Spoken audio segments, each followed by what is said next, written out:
Hello guys, how are you all. So मैं chapter 8 में था जो कि वर्क एंड एनर्जी है फ्रॉम एच.सी. वर्मा, और यही सेम चैप्टर 5 है एनसीईआरटी में। तो मैंने अभी तक के लेक्चर्स में थियरी डिस्कस कर ली है इस चैप्टर के पर्सपेक्टिव से, और जो मैंने थियरी डिस्कस करी है वो बोथ एनसीईआरटी और एच.सी. वर्मा के अकॉर्डिंग ही करी है। मैंने दोनों को ही बहुत ही अच्छी तरीके से कवर किया है, तो आप प्लीज़ उन 3 लेक्चर्स को बहुत ही अच्छे तरीके से देखना, उसके बाद ही इस क्वेश्चन वाले लेक्चर पे आना। नहीं तो फिर क्या होगा कि आपकी थ्योरी इतनी अच्छी नहीं होगी, आपको बहुत सारे कॉन्सेप्ट सही से मालूम नहीं होंगे और आप डायरेक्ट क्वेश्चन पे आओगे तो कन्फ्यूजन हो सकती है। So it's my recommendation to go through those 3 lectures first, और उसके बाद ही आप इस लेक्चर नंबर 31 पे आओ। और इस लेक्चर नंबर 31 में मैंने बेसिक क्वेश्चंस लिए हैं, क्वेश्चन नंबर 5, 10 एंड 11 लिए हैं एच.सी. वर्मा एक्सरसाइज से। ठीक है, चैप्टर 8 के एक्सरसाइज से लिया है मैं क्वेश्चन नंबर 5, 10 एंड 11। तो चलो अभी डिस्कस करते हैं एक एक करके ये सारे क्वेश्चंस। तो सबसे पहला ये क्वेश्चन नंबर एक्चुअली 5 है एच.सी. वर्मा से, और वो कुछ इस प्रकार से है कि a constant force of 2.5 newton accelerates a stationary particle of mass 15 gram through a displacement of 2.5 metres.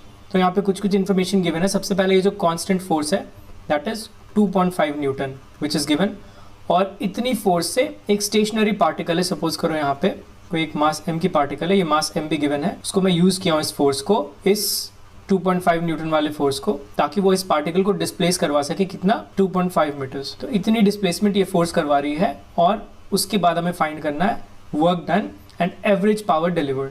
तो 2 चीज़ें फाइंड करनी है। सबसे पहली कि वर्क डन क्या होगी, वर्क डन किसके, कौन वर्क डन कर रहा है यहाँ पे, वर्क डन यहाँ पे ये फोर्स कर रहा है कांस्टेंट फोर्स, तो उसका वर्क डन कितना होगा, और दूसरा हमें एवरेज पावर निकालना है। मैंने थियरी में बताया है the difference between average power and instantaneous power. यहाँ पे हम उस चीज़ को और अच्छे से देखेंगे, इसलिए मैंने इस क्वेश्चन को लिया है ताकि आपको एक बार फील हो कि एवरेज पावर और इंस्टेंटेनियस पावर में क्या डिफरेंस होता है। तो चलो सबसे पहले वर्क डन निकालते हैं। अपने पास फोर्स है, अपने पास डिस्प्लेसमेंट है, कांस्टेंट फोर्स है, कोई ऐसी फोर्स नहीं है फ्रिक्शन वगैरह, तो वहाँ पे टेंशन लेने की जरूरत नहीं है हमें उस पर। तो यहाँ पे जस्ट डायरेक्ट एक कांस्टेंट फोर्स है, जस्ट हमें उसको मल्टीप्लाई करना है डिस्प्लेसमेंट से, क्योंकि यहाँ पे कोई एंगल नहीं, एक्चुअली डॉट प्रोडक्ट होता है, ये एफ डॉट एक्स बोल सकते हो आप। तो यहाँ पे एफ एक्स कॉस थीटा होता है, बट यहाँ पे सिंस दोनों ही एक ही डायरेक्शन में है, डिस्प्लेसमेंट की डायरेक्शन फोर्स की डायरेक्शन सेम है, इसलिए cos theta actually cos 0 degree होगा, जो कि 1 हो जाएगा। तो आप डायरेक्टली 2.5 को डिस्प्लेसमेंट 2.5 से मल्टीप्लाई कर दो, 6.25 जूल्स आएगा, and that is basically work done. तो ये पहले पार्ट का आंसर है, ये बहुत ही सिंपल है। अब दूसरा एवरेज पावर देखते हैं। तो हमने 2 चीज़ें पढ़ी थी, एक तो एवरेज पावर पढ़ी थी और एक इंस्टेंटेनियस पावर पढ़ी थी। तो एवरेज पावर जो होता है वो total work done upon total time होता है, ये होता है एवरेज पावर। और जो इंस्टेंटेनियस पावर होता है वो बेसिकली क्या होता है, F dot D R by D T, और इसको मैं लिख सकता हूँ एफ डॉट वी, ये दोनों वेक्टर है, F vector dot V vector. तो ये होता है इंस्टेंटेनियस पावर, जैसे कि मैंने बताया था थ्योरेटिकल लेक्चर में भी, एक बार फिर से देख लेना उसको। और ये होता है एवरेज पावर। तो यहाँ पे हम दोनों ही चलो निकाल कर देखते हैं। हमें क्वेश्चन में गिवन है एवरेज पावर निकालना है, बट एवरेज पावर के लिए हमें टाइम चाहिए, बट क्वेश्चन में डायरेक्टली कहीं टाइम गिवन नहीं है, तो आपको वो भी एक दिमाग लगाना है कि टाइम कैसे निकालोगे। तो टाइम के लिए देखो दिया हुआ है कि स्टेशनरी पार्टिकल, इनिशियली पार्टिकल जो है स्टेशनरी है, मतलब u0 है हमारे पास, एक्सेलरेशन गिवन है, एक्सेलरेशन नहीं बल्कि फोर्स गिवन है। हमें पता है force is equal to mass into acceleration होता है। फोर्स कितना गिवन है 2.5 न्यूटन, मास कितना है 15 ग्राम्स, तो उसको मैं केजी में डिवाइड बाई 1000 करूंगा, मल्टीप्लाइड बाई ए। यहाँ से एक्सेलरेशन जो निकल कर आएगा वो आएगा 2500 upon 15। This is our acceleration metres पर सेकेंड स्क्वायर में। तो एक्सेलरेशन हमारे पास है 2500 अपॉन 15, और एक और चीज़ क्या है, एक्स है, डिस्प्लेसमेंट है, वो पार्टिकल डिस्प्लेसमेंट कर रही है 2.5 मीटर से। तो ये 3 चीज़ें हमारे पास है। इसको एक इक्वेशन में डालो, इक्वेशन ऑफ मोशन में, और वहाँ से टाइम निकालो। तो किस में डालूंगा मैं, एक्स है यहाँ पे, तो चलो मैं X is equals to U T plus half A T square use करता हूँ। तो यू टी तो u0 है, वो टर्म 0 हो जाएगा, तो सिर्फ अपने पास आएगा हाफ ए कितना है 2500 upon 15 multiplied by T square. तो यहाँ से आप अगर देखोगे तो ये नीचे 10 आ गया, this 25 and this is 100। Okay, ये 15 टाइम्स 2 क्या हो गया 30 upon 1000, that is equals to T square. ये कैंसिल हो गया, तो यहाँ से t कितना है हमारे पास √3 अपॉन 10। कैसे, ये देखो नीचे 100 है और ऊपर 3 है, तो 3 का √3 हो गया और नीचे 100 का 10 हो गया, स्क्वायर रूट मैंने लिया, तो टाइम अपने पास आ गया। तो अभी अपने पास वर्क डन है, कितना है वर्क डन 6.25, टाइम है कितना है, टाइम √3 अपॉन 10 है, ये अपने पास टाइम है। ओके, तो ये कितना है अपने पास 62.5 अपॉन 1.732। इसको आप कैलकुलेट करोगे that will be approximately equal to 36.1, और यूनिट क्या होगा हमारे पास वॉट्स, क्योंकि ये पावर में है। तो इतनी आंसर आएगी आपके पास एवरेज पावर की। अभी आपको अगर इंस्टेंटेनियस पावर बोला जाए तो आप F जो है हमारे पास 2.5 न्यूटन है, क्योंकि वेलोसिटी सेम, फिर दोनों की डायरेक्शन सेम है वेलोसिटी और फोर्स की, तो आप सीधा मल्टीप्लाई करोगे cos 0 होगा। वेलोसिटी कितनी होगी हमारे पास, वेल आपको इंस्टेंटेनियस पावर निकालना है, मतलब किसी एक पॉइंट का, किसी एक इंस्टेंट का पावर निकालना है, तो आपको उस इंस्टेंट पे ही वेलोसिटी कंसिडर करनी पड़ेगी। तो एक तो आप फाइनल इंस्टेंट पे जनरली आप कंसिडर कर सकते हो, यहाँ पे जब वो एक्चुअली 2.5 मीटर्स का डिस्प्लेसमेंट कर लिया तो वहां पे आपको वेलोसिटी निकालनी पड़ेगी। तो u 0 है, अगेन एक्सेलरेशन पता है कितना है अपने पास 2500/15, और आपको v निकालनी है और डिस्प्लेसमेंट पता है 2.5। तो यहाँ से कैसे निकालोगे आप, v is equal to u तो 0 है, प्लस ऑफ a जो होगा दिस मल्टीप्लाइड बाई टाइम, क्योंकि अब हम टाइम निकाल चुके हैं तो यहाँ पे आप डायरेक्टली √3/10 लिख सकते हो, नहीं तो आप v square is equal to u square plus of 2as use कर सकते हो, 2ax, क्योंकि x आपके पास है, बट मैं यहाँ पे टाइम निकाल लिया इसलिए डायरेक्टली टाइम लेता हूँ। यहाँ से आपके पास जो v निकलेगा उस v को आप यहाँ पे मल्टीप्लाई कर दोगे तो आपके पास क्या निकलेगा, आपके पास इंस्टेंटेनियस पावर निकलेगा। तो देखो ये मैं जस्ट बता रहा था कि इंस्टेंटेनियस पावर कैसे निकालते हैं, आप निकाल लेना इसको, जस्ट कैलकुलेटर से कैलकुलेट कर लेना, इसको मल्टीप्लाई करके 2.5 से आपको यहाँ पे मल्टीप्लाई करना है। और जब आप वो निकाल कर देखोगे, चलो मैं वैल्यू बता देता हूँ आपको, जो आपकी पावर आएगी निकल कर वो 72.2 होगा, इतना वॉट्स पावर होगा। तो देख रहे हो इंस्टेंटेनियस पावर जो आया वो ऑलमोस्ट डबल आया हमारे एवरेज पावर से, क्योंकि ये जो पावर है वो फाइनल इंस्टेंट का है, जब वो इतनी डिस्प्लेसमेंट कर लिया है, वो पार्टिकल 2.5 मीटर्स डिस्प्लेसमेंट तय कर लिया है, तो उस इंस्टेंट का मैंने वेलोसिटी लिया और उस इंस्टेंट के वेलोसिटी को इस कांस्टेंट फोर्स के साथ मल्टीप्लाई किया और तब जाके मैं इंस्टेंटेनियस पावर निकाला। तो लॉजिकली भी आप देखोगे तो ये ज्यादा ही होगा, क्योंकि आप फाइनल इंस्टेंट का निकाले हो और इनिशियली से फाइनल जाने में उसकी वेलोसिटी एक्चुअली ऐसे बढ़ रही है, कांस्टेंट एक्सेलरेशन है, कांस्टेंट एक्सेलरेशन है तो इनिशियली उसकी वेलोसिटी 0 है, फिर ऐसे ऐसे बढ़ रही है। तो लीनियरली जब बढ़ रही है और आप लास्ट इंस्टेंट की वेलोसिटी ले रहे हो और उसको फोर्स के साथ मल्टीप्लाई कर रहे हो, और एक बार ये पूरी वेलोसिटी का एवरेज ले रहे हो उसको फोर्स के साथ मल्टीप्लाई कर रहे हो, तो वो डिफरेंस वहाँ पे है, इसलिए आपको ये ऑलमोस्ट हाफ दिख रही है। तो ये लॉजिकली आप ऐसे सोच सकते हो कि इंस्टेंटेनियस पावर जो है वो ज़्यादा क्यों है एवरेज पावर से, तो ऐसे आप थिंक कर सकते हो। तो गाइस ये था, ये बहुत सिंपल सा क्वेश्चन था, बट मैंने एक जस्ट इसको इसलिए लिया था कि आपको एवरेज पावर और इंस्टेंटेनियस पावर के बीच का डिफरेंस बता सकूं। और ऑप्शंस में आपको दोनों ही मिलेंगे, एवरेज पावर भी इंस्टेंटेनियस पावर भी। तो आपके जिसके दिमाग में सबसे पहले इंस्टेंटेनियस पावर गया है वो ऑप्शन को टिक करके ना आए, बल्कि थोड़ा सोचे कि एवरेज पावर और इंस्टेंटेनियस पावर दोनों अलग अलग चीजें हैं। तो चलो अब दूसरी क्वेश्चन की ओर बढ़ते हैं। दूसरा क्वेश्चन एक्चुअली इस टाइप का क्वेश्चन हम कर चुके हैं पहले भी न्यूटन्स लॉज वाले चैप्टर में, बट यहाँ पे उसको वर्क डन के पर्सपेक्टिव से देखेंगे हम। तो क्वेश्चन कुछ ऐसा है that a block of mass small m is kept over another block of mass capital M, जैसे कि दिख रहा है इस फिगर में, and the system rests on a horizontal surface. This surface is horizontal, दिख रहा है हमें ये भी। A constant force F, this acting on the lower block produces an acceleration F/2 small m plus of capital M. सबसे पहले हमें acceleration दी गई है जो कि ये capital F force के कारण हो रही है इन दोनों ही ब्लॉक की, मतलब दोनों ब्लॉक एक साथ एक्सेलरेट कर रही है। देखो the two blocks always move together, हमेशा ही ये दोनों ब्लॉक जो साथ में मूव कर रही है, और ये एक्सेलरेशन सिस्टम का है, क्या है F/2 small m plus of capital M। तो ये यहाँ पे क्वेश्चन बहुत ही इजी हो गई, क्योंकि यहाँ पे कोई सेपरेशन की बात नहीं हो रही है। क्वेश्चन में ऑलरेडी गिवन है that small mass m block and capital mass m block are moving together, तो यहाँ पे कोई भी कॉम्प्लेक्सिटी हुई नहीं अभी, ठीक है, ये बहुत ही इजी कॉन्सेप्ट हो गया अभी। तो हमें निकालना क्या है, find the coefficient of kinetic friction between the bigger block and the horizontal surface. यहाँ पे कुछ एक फ्रिक्शन होगा, काइनेटिक फ्रिक्शन कोएफिशिएंट, उस काइनेटिक फ्रिक्शन कोएफिशिएंट को हमें निकालना है। तो यहाँ पे हम एक बार फोर्स दिखा देते हैं। एक्चुअली जब ये कैपिटल F फोर्स पीछे लग रही होगी, आगे लग रही होगी, तो एक फ्रिक्शन फोर्स पीछे लगेगा इस बिगर मास m ब्लॉक पे, ये फ्रिक्शन फोर्स होगा, that is equals to mu के kinetic friction multiplied by normal. ये काइनेटिक फ्रिक्शन क्यों बोला, क्योंकि ये मोशन में है, एक्सेलरेशन में, ऑलरेडी गिवन है क्वेश्चन में। नॉर्मल क्या होगा हमारे पास, नॉर्मल जो होगा वो small m plus of capital M into G होगा, दोनों की वेट लगेगी यहाँ पे। और अभी देखो स्मॉल मास m को कैपिटल मास m के साथ मूव करना है, लिखा हुआ बोथ ब्लॉक्स मूव टुगेदर। तो लेकिन ऊपर वाले मास पे तो कोई फोर्स लग नहीं रही है, तो इसको नेसेसरी फोर्स कौन देगा इस एक्सेलरेशन के लिए, जो एक्सेलरेशन इसकी होगी capital F/2 small m plus of capital M, उसको ये एक्सेलरेशन कौन प्रोवाइड करेगा, स्मॉल मास m को ये एक्सेलरेशन कौन प्रोवाइड करेगा, कोई ना कोई फोर्स तो चाहिए उसको, तो आगे की डायरेक्शन में कोई फोर्स चाहिए, वो क्या होगा, फ्रिक्शन होगा। लेकिन ये कौन सा वाला फ्रिक्शन होगा, ये स्मॉल मास m और कैपिटल मास m के इंटरफेस वाला फ्रिक्शन होगा, जो कि कैपिटल मास m पे पीछे लगेगा ऐसे और स्मॉल मास m पे आगे लगेगा ऐसे, और तभी स्मॉल मास m साथ में मूव कर पाएगा कैपिटल मास m के with the same acceleration, system एक साथ मूव कर पाएगी। तो दो टाइप की फोर्स लगेंगे यहाँ पे ये कैपिटल मास m पे, एक तो ऊपर वाला फ्रिक्शन और एक ये काइनेटिक फ्रिक्शन। लेकिन अभी हमें यहाँ पे जो पहला क्वेश्चन पूछा गया है कि find the coefficient of kinetic friction between the bigger block and the horizontal surface, तो उस केस में हम मान लेते हैं कि दोनों ही ब्लॉक साथ में मूव करेगी, ज़्यादा कॉम्प्लेक्सिटी में नहीं पड़ना है। तो दोनों ही ब्लॉक साथ में मूव करेगी तो दोनों ब्लॉक पे कौन सा एक फोर्स लग रहा है, अगर आप दोनों को ही सिस्टम कंसिडर कर रहे हो। देखो ये जो स्मॉल एफ फोर्स यहाँ पे मैं दिखाया हूँ, ये और ये जब आप दोनों को इंडिविजुअल सिस्टम्स कंसिडर करोगे तब, स्मॉल मास एम अलग सिस्टम, कैपिटल मास एम अलग सिस्टम, तब आपको एक फ्रिक्शन दिखानी पड़ेगी।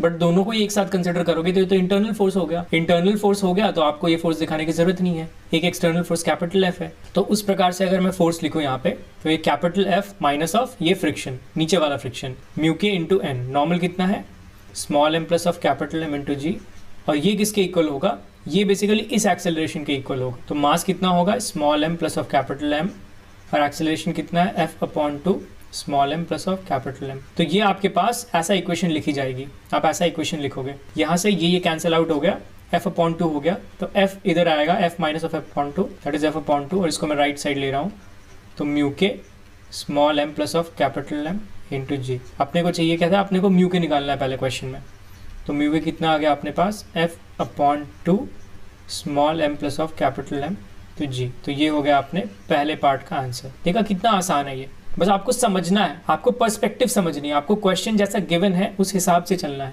पहले ही गिवन है कि दोनों सिस्टम साथ में मूव करेगी, तो चलो हमें बाकी कॉम्प्लेक्सिटी में पढ़ना ही नहीं है, दोनों साथ में मूव करेगी। तो जस्ट आपको देखना है पहले क्वेश्चन में कि दोनों साथ में मूव कर रही है, तो जस्ट एक कैपिटल एफ फोर्स है और एक पीछे फोर्स लगेगी काइनेटिक फ्रिक्शन वाली, और उसको जस्ट माइनस करना है उसके साथ, that is equals to mass into acceleration. Acceleration already given है क्वेश्चन, तो ये बहुत ही इजी क्वेश्चन था। सेकंड क्वेश्चन है find the frictional force acting on the smaller block. ये जो मैं फ्रिक्शनल फोर्स की बात कर रहा हूँ, ये स्मॉल एफ, आपको ये फाइंड करनी है, तो ये भी आप इजीली फाइंड कर लोगे। इसको फाइंड करने के लिए देखो अब आपको अलग अलग सिस्टम कंसिडर करनी पड़ेगी, स्मॉल मास एम अलग सिस्टम, कैपिटल मास एम अलग सिस्टम। तो कैपिटल मास एम से भी कोई लेना देना नहीं है हमें, स्मॉल मास एम से लेना देना है, तो उस पर हमें पता है ये स्मॉल एफ फ्रिक्शन लग रही है, और एक्सेलरेशन कितनी है उसकी, वेल एक्सेलरेशन सेम होगी, ऑलरेडी गिवन है कि दोनों साथ में मूव कर रही है विद सेम एक्सेलरेशन। तो जस्ट आपको क्या करना है, स्मॉल एफ को क्या लिखना है, mass into acceleration. Small M पता है, एक्सेलरेशन कितनी होगी गिवन है, two small M plus of capital M. तो जस्ट ये आंसर हो जाएगा आपके सेकंड पार्ट का। देखा कितना आसान है। मैंने क्या किया, अपने को ये फ्रिक्शनल फोर्स निकालनी है, स्मॉल एफ, क्यू आई यहाँ पे स्मॉल एफ, ये सब मैं बता चुका हूँ। तो जस्ट वो जो फोर्स है उसको मास इनटू एक्सेलरेशन से इक्वेट कर दो। स्मॉल मास एम एक अलग सिस्टम है अभी, तो that will be equal to small mass M into acceleration of small mass M. Small mass M की एक्सेलरेशन कितनी है, वेल जितनी कैपिटल एम की है, जितनी सिस्टम की है, क्योंकि ऑलरेडी गिवन है क्वेश्चन में। तो जस्ट ये हो गया आंसर। थर्ड पार्ट क्या है, find the work done by the force of friction on the smaller block by the bigger block during a displacement D of the system. ये भी बहुत ही आसान सवाल है। अभी कह रहा है कि जो आपने फोर्स निकाला है फ्रिक्शनल फोर्स, जो कि इंटरफेस पे स्मॉल मास एम और कैपिटल मास एम के इंटरफेस पे, वो कौन सा फ्रिक्शन है, यही फ्रिक्शन है जो अभी हमने निकाला। इस पे भी वो पीछे की डायरेक्शन में लगेगा कैपिटल मास एम पे, स्मॉल मास एम पे वो आगे की डायरेक्शन में लगेगा। तो ये अभी स्मॉल मास एम पे वर्क डन निकालने को बोल रहा है कि ये जो फ्रिक्शनल फोर्स है वो कितना वर्क डन कर रहा है स्मॉलर ब्लॉक पे, जबकि उसकी डिस्प्लेसमेंट स्मॉल डी हो रही है। उसकी डिस्प्लेसमेंट स्मॉल डी हो रही है मतलब पूरे सिस्टम की डिस्प्लेसमेंट स्मॉल डी हो रही है। तो यहाँ पे लिखा है displacement D of the system. System मतलब दोनों, स्मॉल एम कैपिटल एम। जब दोनों की डिस्प्लेसमेंट हो रही है, साथ में मूव कर रहा है, तो ऑब्वियसली स्मॉल मास एम की भी डिस्प्लेसमेंट डी ही होगी।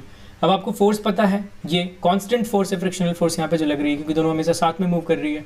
तो जस्ट उस फोर्स को आप डिस्प्लेसमेंट से मल्टीप्लाई कर दो, क्योंकि एंगल भी दोनों के बीच में देखो 0 डिग्री है, डिस्प्लेसमेंट भी इस डायरेक्शन में है और फोर्स भी इस डायरेक्शन में, एंगल कितना है 0 डिग्री, तो cos ऑफ 0 इज 1। तो जस्ट आपको क्या करना है, फोर्स को, ये जो स्मॉल एफ फोर्स निकला है उसको डी से मल्टीप्लाई करना है। तो ये जो फोर्स अपना निकला है, जस्ट इसको यहाँ पे ऐसे डी लिख दो, small M F D upon 2 small M plus of capital M. तो ये थर्ड का आंसर हो जाएगा आपका सी पार्ट का। तो देखो ये तीनों क्वेश्चन कितना आसान था, पहला क्वेश्चन भी हमने देखा, दूसरा भी, तीसरा भी मैंने अच्छे से डिस्कस भी कर लिया। फिर भी आपको कोई डाउट है तो मुझे कमेंट करो या फिर कांटेक्ट करो, सारे लिंक्स डिस्क्रिप्शन में गिवन है। अब चलो नेक्स्ट क्वेश्चन की ओर बढ़ते हैं। नेक्स्ट क्वेश्चन कुछ ऐसा है कि अ box weighing 2000 Newton is to be slowly slid, इसको ध्यान से देखना, slowly slid through 20 meters on a straight track having friction coefficient 0.2 with a box। मतलब कोई एक हमारे पास बॉक्स है, समझ लो 2000 न्यूटन उसका वेट गिवन है, और इसको हमें एक स्ट्रेट ट्रैक पे, ऐसे स्ट्रेट ट्रैक है समझो, यहाँ पे वो हमें 20 मीटर्स, ये समझो 20 मीटर्स है, तो 20 मीटर्स इसको ऐसे स्लोली स्लिड करना है। स्लोली स्लिड करने का मतलब क्या होता है कि नेट फोर्स जो होगा सिस्टम पे, जहाँ पे बॉक्स वेइंग है, वो 0 होगा। आप तभी उसको स्लोली स्लिड कर पाओगे। अगर नेट फोर्स होगा कुछ तो आप उसको स्लोली स्लिड नहीं कर सकते। मतलब ये एक फिजिकल इंटेलिजेंस की बात है। यहाँ पे फिजिक्स में ऐसी वर्ड्स यूज किए जाते हैं, तो आपको वैसे समझना होता है कि स्लोली स्लिड का मतलब क्या है कि नेट फोर्स 0 है और वो धीरे धीरे 20 मीटर्स तय कर रहा है on a straight track having friction coefficient mu given है that is 0.2 with a box. तो जब म्यू 0.2 गिवन है तो वो पीछे की तरफ ऐसे लगेगा, कितना लगेगा 0.2 इंटू नॉर्मल। ओके, नॉर्मल कितना होगा, ये यहाँ पे mg है तो ये जस्ट ये नॉर्मल होगा, तो यहाँ से आपको ये नॉर्मल की वैल्यू पुट करोगे mg, that is 2000 newton. Question क्या है, find the work done by the person pulling the box with a chain at an angle theta with the horizontal. Okay, यहाँ पे क्वेश्चन इतनी सिंपल नहीं है, अभी देखो क्वेश्चन को कॉम्प्लेक्स कर दिया गया है। वो कह रहा है कि ये जो 2000 न्यूटन वाला ब्लॉक है, इतनी वेट जिसकी है, उसको सीधे फोर्स से नहीं खींचा जा रहा, उसको किसी एक एंगल थीटा वाले फोर्स से खींचा जा रहा है, ऐसे चेन से खींचा जा रहा है, और वो चेन से एंगल थीटा पे खींचा जा रहा है, तो फोर्स ऐसे लग रहा है इस ब्लॉक। और पीछे फ्रिक्शन अपनी कितनी है 0.2 इंटू 2000 में डायरेक्ट लिख देता हूँ, लिख सकता हूँ क्या मैं पे 2000 डायरेक्ट, सोच के बताओ। बिल्कुल नहीं, क्यों, क्योंकि फोर्स अभी एंगल पे लग रहा है, एक इसका कंपोनेंट ऊपर होगा तो नॉर्मल अपनी 2000 नहीं होगी, तो 0.2 इंटू एन लिखना पड़ेगा यहाँ पे डायरेक्ट। तो ये यहाँ पे फोर्स का कंपोनेंट होगा एफ कॉस थीटा, और ऊपर क्या होगा एफ साइन थीटा, नीचे क्या होगा स्मॉल mg, ऊपर क्या होगा नॉर्मल। तो यहाँ से आपको नॉर्मल निकालना होगा। देखो नॉर्मल कैसे निकालोगे आप, normal plus of F sine theta जो है वो mg के बराबर होगा, तो यहाँ से नॉर्मल कितना आएगा, mg कितना है basically 2000, 2000 minus of F sine theta आएगा अपने पास normal, this will be basically the normal. अभी नॉर्मल आया तो फ्रिक्शन जो होगा वो कितना होगा 0.2 इंटू दिस नॉर्मल, नॉर्मल कितना है 2000 minus of F sign of theta, ये होगा। और ये जो फ्रिक्शन है, क्योंकि हम स्लोली स्लिड कर रहे हैं, इम्फेसिस मैंने दिया पहले भी, तो ये जो फ्रिक्शन है वो डायरेक्टली इस एफ कॉस थीटा के इक्वल होगा, तो इसको आप एफ कॉस थीटा के इक्वल बता दो ऐसा, तभी ये स्लोली स्लिड हो सकता है ब्लॉक।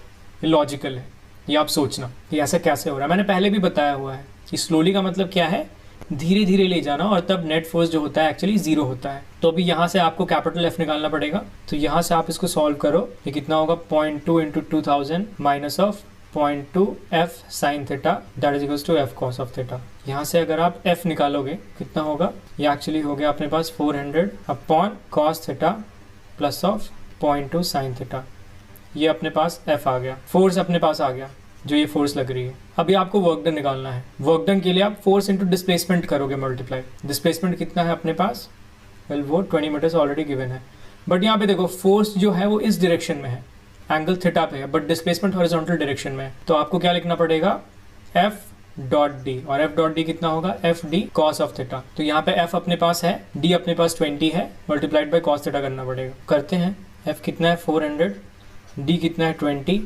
और कॉस थीटा है अपने पास यहाँ पे ऐसा, upon cos theta plus of 0.2 sine theta. तो यहाँ से ये 8000 हो गया, और कॉस थीटा को अगर मैं नीचे लाऊं तो ये 1 होगा plus of 0.2 sine theta upon cos theta is tan theta. तो इतना आपके पास, इतना जूल्स जो है वो वर्क डन होगा पहले केस में। दूसरा क्वेश्चन क्या है, find the work when the person has chosen a value of theta, theta को चूज किया है वो पर्सन ऐसा, which ensures him the minimum magnitude of the force. Again this is a very good question. कह रहा है कि उस बंदे ने अब क्या किया कि ऐसा एंगल थीटा चूज किया है जो कि उसको minimum magnitude of the force ensure करेगा। तो फोर्स हमने पहले से निकाला होता है, ये देखो अपने पास फोर्स है, तो कितना ये एंगल थीटा होगा जिससे ये फोर्स मिनिमम होगा, और उस मिनिमम फोर्स को फिर आपको डिस्प्लेसमेंट के साथ ऐसे मल्टीप्लाई करके वर्क डन निकालना पड़ेगा, क्योंकि डायरेक्शन अभी भी सेम है थीटा, बट ये थीटा एक्चुअली डिफरेंट है, क्योंकि देखो अभी भी फोर्स एंगल पे ही लग रहा है, बट अभी एंगल डिफरेंट है। ऐसा नहीं है कि हॉरिजॉन्टल या वर्टिकल, वो तो हम निकाल रहे तो हमें पता चलेगा कि एक्चुअली कौन सा एंगल होगा। तो यहाँ पे आपको अगर ये फोर्स मिनिमम निकालनी है तो ऑब्वियसली जो डिनोमिनेटर है उसको मैक्सिमम होना पड़ेगा। If you want this force to be minimum then you have to make this denominator to be maximum. ये तो बहुत ईजी सा चीज़ है। तो क्या करो कि cos theta plus of 0.2 sine theta, इसको आपको मैक्सिमम करना है, तभी जाकर ये f जो है मिनिमम होगा। तो मैक्सिमम करने के लिए क्या, अगेन कैलकुलस का हेल्प लेंगे हम। cos थीटा का differentiation minus of sine theta plus of 0.2 sine theta का differentiation cos theta that is equals to 0, और यहाँ से जो tan थीटा है वो आपका 0.2 निकल कर आया है। 0.2 is what, nothing but mu. तो ये हमने पहले भी देखा है, न्यूटन्स लॉज के चैप्टर में भी देखा है कि जब भी आपको मिनिमम फोर्स निकालना होगा तो it's just that tan theta must be equal to mu. जो इंक्लिनेशन है फोर्स की हॉरिजॉन्टल के साथ, उसको जस्ट आप म्यू के इक्वल कर दो तो आपको जो फोर्स है वो मिनिमम फोर्स मिल जाएगा। ये हमने वहाँ पे देखा है, तो वही मैंने यहाँ पे भी किया कैलकुलस का यूज करके। मैंने यहाँ पे सिर्फ d of this upon D theta is equal to 0 किया है, d two this upon d two theta 0 नहीं किया है, क्योंकि मुझे पता है कि ये ट्रेंड फॉलो होगा। अगर मैं इसको डबल डिफरेंशिएट भी करूँ और थीटा की वैल्यू वहाँ पे डालूँ तो वो नेगेटिव ही आएगा। नेगेटिव आएगा मतलब क्या, मैक्सिमम। तो ये जो यहाँ पे tan थीटा है मैक्सिमा, वो वहाँ पे मैक्सिमम ही आएगा। इसलिए क्योंकि मैंने पहले भी ऐसा करके देखा हुआ है, इसलिए मैं इसको डेमोन्स्ट्रेट नहीं कर रहा हूँ। आप डेमोन्स्ट्रेट कर सकते हो उसको दोबारा डिफरेंशिएट करके, और जैसे ही आप थीटा की वैल्यू रखोगे आप देखोगे वो नेगेटिव आएगा। नेगेटिव आएगा मतलब क्या, मैक्सिमम वैल्यू आएगी इसकी। तो जस्ट मैं वो सब करके देख चुका हूँ, इसलिए यहाँ पे डायरेक्टली tan थीटा को 0.2 इक्वल्स टू म्यू लिख दिया हूँ बिना वेरीफाई किए। अभी यहाँ से आप tan थीटा की वैल्यू 0.2 डालोगे, क्योंकि देखो अभी ये जो tan थीटा है, इतनी tan थीटा की वैल्यू बेसिकली आप यहाँ पे डालोगे, इतनी थीटा की वैल्यू जो tan theta is equals to 0.2 करके निकली है, तो ये जो f होगा वो मिनिमम होगा। तो वहां से आप मिनिमम फोर्स निकालोगे, वापस से d से मल्टीप्लाई करोगे, फिर cos थीटा का वापस से cos थीटा वैल्यू रखोगे। इससे अच्छा क्या है कि tan थीटा आपकी निकल गई 0.2। मैंने वो सारे ट्रेंड पहले भी फॉलो किए हुए हैं, एफ डी cos थीटा सब कुछ करके मैं निकाला हुआ हूँ। लास्ट में जो टर्म आता है वो tan थीटा ही आता है। तो आप जस्ट tan थीटा की वैल्यू यहाँ पे रख दो और जो वर्क डन आपका आएगा वही बेसिकली इस बी पार्ट का आंसर हो जाएगा, 8000/1 प्लस ऑफ 0.2 मल्टीप्लाइड बाई 0.2। तो ये जब आप इसको कैलकुलेट करोगे that will be approximately equal to 7692, जो एच सी वर्मा सर ने अपने बुक में गिवन किया है, that is 7690, which is pretty much close. So confuse मत होना, that is just the same answer. 7692 point something है, उसको 7690 जूल्स लिखा हुआ है। तो क्या था यहाँ पे, बेसिकली देखो आपको फोर्स की एक डायरेक्शन गिवन है एक क्वेश्चन में, आप वहां से वर्क डन निकालो। दूसरे क्वेश्चन में क्या गिवन है कि अब वो जो बंदा है वो बोला नहीं नहीं ऐसा नहीं करना है मुझे, वो थीटा ऐसा लेना है कि फोर्स मुझे मिनिमम लगाना पड़े, और उस मिनिमम फोर्स के कारण मैं वर्क डन निकालूंगा अब कि कितना कर रहा है वो। तो वहां से आप जस्ट क्या करोगे, जैसे मैंने किया कि एफ को एक थीटा के टर्म्स में निकाल लिया ऐसे। अभी वापस से इस एफ को मिनिमम करना है, तो जो डिनोमिनेटर है वो मैक्सिमम होना चाहिए। तो मैक्सिमम मैंने निकाला बाय यूजिंग कैलकुलस, उसके बाद वहां से मुझे डायरेक्टली tan थीटा ही मिल गया। और पहले भी मैंने इस tan थीटा के टर्म्स में एफ डी निकाला हुआ है, मतलब वर्क निकाला हुआ है। तो जस्ट उस tan थीटा को यहाँ पे रख दो और तो आपको बी पार्ट का आंसर मिल जाएगा। सिंपल है ये, खुद से भी थोड़ा सोचना देखना। अगर फिर भी कुछ कंफ्यूजन है तो मुझसे कांटेक्ट करना, कमेंट सेक्शन में कमेंट करना, या फिर डायरेक्टली कांटेक्ट करना। सारे लिंक्स डिस्क्रिप्शन में गिवन है, ये मैं बार बार बोल रहा हूँ। ओके, सो गाइज ये थे ये 3 बेहतरीन पर बहुत ही बेसिक क्वेश्चंस जो कि आपकी एक नींव को मजबूत करेगी। अभी फ्यूचर में हम थोड़े और धीरे धीरे अच्छे अच्छे क्वेश्चंस के साथ आते जाएंगे। पहले बेसिक्स लेवल के क्वेश्चंस और भी करेंगे, फिर इंटरमीडिएट लेवल के, और फिर एडवांस लेवल के करेंगे, फिर जेई आईटी जेई वो सारी चीज़ें कवर करूंगा मैं। सर्कुलर मोशन को भी मिक्स करना है यहाँ पे मुझे वर्क एंड एनर्जी कॉन्सेप्ट के साथ, जैसे मैंने न्यूटन्स लॉज को मिक्स किया सेकंड क्वेश्चन में। तो वैसे ही ये चैप्टर अभी काफ़ी लेंदी जाएगी, मैं क्वेश्चंस पे बहुत टाइम लेने वाला हूँ। तो कोई भी वरी मत करना कि मेरे को अभी समझ नहीं आ रहा है, ऐसा है वैसा है, सब कुछ समझ में आ जाएगा, सब कुछ क्रिस्टल क्लियर हो जाएगा गाइज। सो होप आपको ये वीडियो पसंद आया हो। तो मिलते हैं अब नेक्स्ट वीडियो में गाइज, तब तक के लिए थैंक यू।